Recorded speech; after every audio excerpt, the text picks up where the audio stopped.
there, it's Lindsay up from the Quilt Quine, and today I've got another project on the Bernina L890 overlocker cover stitch machine, and it's a development of a project I did before where I used belt loops or straps to weave a little piece of fabric and I made a small purse.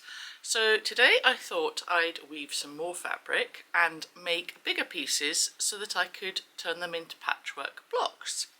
So typically I had forgotten the setup. I should have watched my video.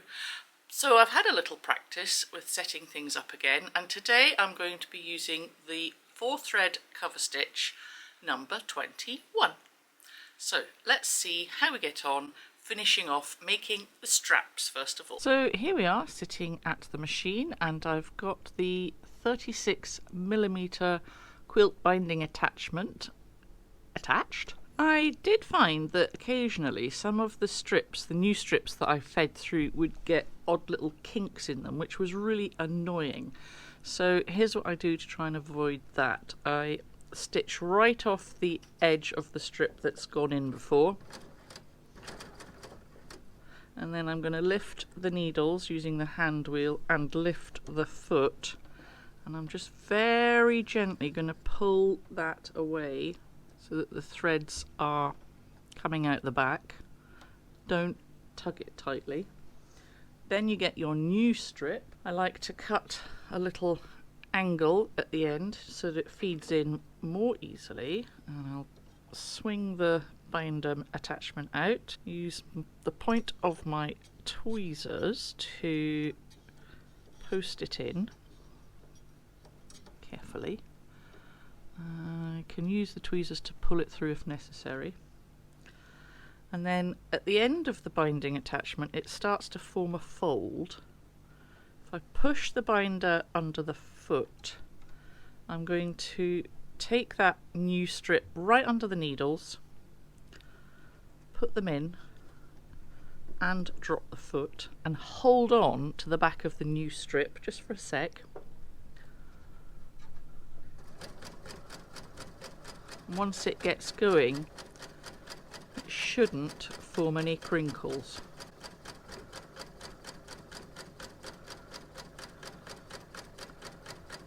And we just keep the strip feeding in without any interference.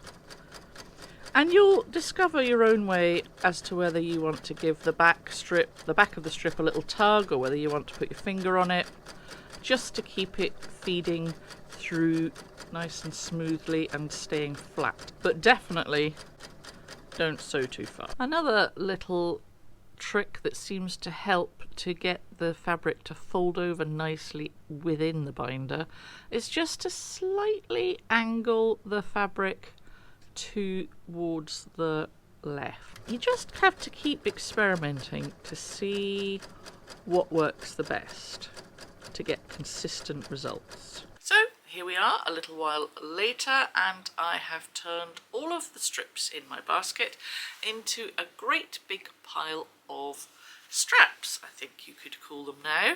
So I'm going to take them away and trim them all into, let's say, 9-inch sections, because I'm going to be aiming to make 8-inch patchwork blocks. Right, so I have been away and cut up my long strips into smaller strips. I actually chose to cut them at 10 inches in the end because I thought they're going to lose a little bit of their length when they get woven in. Now the next thing that I'm going to do is actually weave them. I'm going to use a padded ironing mat which has got a piece of iron-on interfacing on it, and that's going to be the sticky side facing up. It's actually called Vliseline F220, should you wish to know. So I'm going to weave them in and out. Now I have my strips all pinned out onto my padded cutting board. I've got them pinned along the top, then they are sitting on top of the fusible interfacing. I'm using tweezers just to simply manipulate the strips under and over. So I have to pay attention because it's very easy to miss one out. So we just flip them, pick them up and push them into shape.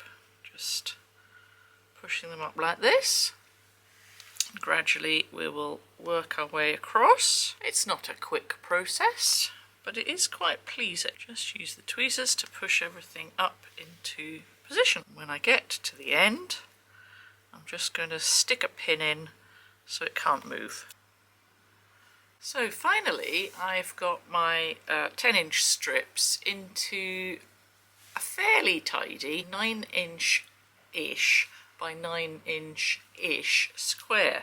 So I'm just going to give each strip a little pull and shove things over with the tweezers to see if I can just straighten it up as best I can. Gently tug each strip and just prod it across with the tweezers to see if it's as tight as it can be. Just pressing, I might actually give it some steam. Haven't taken the pins out yet. I'm trying to get everything as stuck as possible. Then the last thing to do will be to take the pins out and hope for the best that everything is as stuck as it can be. Take all the little pins out from the edge. Okay, so I've got it all pressed and the interfacing is helping to hold all this weaving together. It's not fantastically well stuck. I suppose to do that I should have used Bonder web, but it's going to be stable enough to move around. Now, what I am thinking of doing is running a stitch around the outside just to secure it all. I could probably do that on my domestic machine, or I could take it back to the L890 and do a chain stitch. The next thing that might be rather nice would be to either use the domestic machine to run up and down the rows with a metallic thread and a zigzag stitch, or again I could take it to the L890 and stitch from the back and put a chain stitch on so that the straight stitch is here and the chain stitch shows up on the back. Maybe again by putting in a metallic thread. I think I'll go away, do some experimenting and see what works best. But as you can see at the moment it's still oversized because it will eventually be trimmed down so that it can meet up with another block that is similar. Now I have used any old scraps that were just left over binding pieces, but of course you could deliberately choose colours so that you've got a contrasting set of colours like black and white or purple and yellow. The choice is yours, but this is using up scraps, so it's completely random. So I have got my approximately 9-10-inch square piece of woven fabric made out of belt loops or strips. I haven't trimmed it, I'm not ready to trim it just yet, and I did run a few lines of zigzag just on my domestic machine with gold thread just to see how it looked, and it's pretty nice. The thing with metallic on the domestic machine is you have to be a little bit cautious because the minute you start getting overexcited and speedy, the thread breaks, but this is really nice. But I decided that I would also like to use a metallic 2-thread chain stitch with the L890, and I shall sew it from the back. So I've got gold coloured polyester thread in the yellow thread path, which is the right cover stitch needle, and I have got metallic thread in my looper. So I'm going to just put this under here and I can see through the interfacing to where the strips are. So I'm just going to follow the strips down, and then when I flip it back to the correct side I should have some very nice gold chain stitch. I did a little practice on a tiny little bit here, so theoretically it works. I'm just chain stitching roughly down the middle of one of the strips, and then I shall just change direction, go along a bit,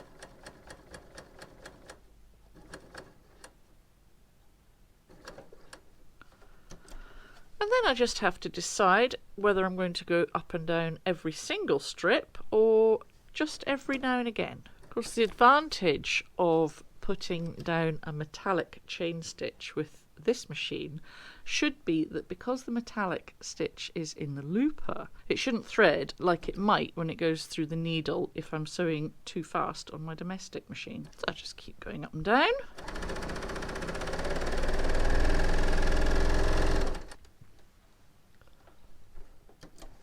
So there we are, I've just flipped it over for you to have a look.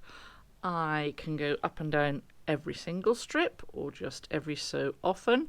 It's not a job I have to do in one sitting.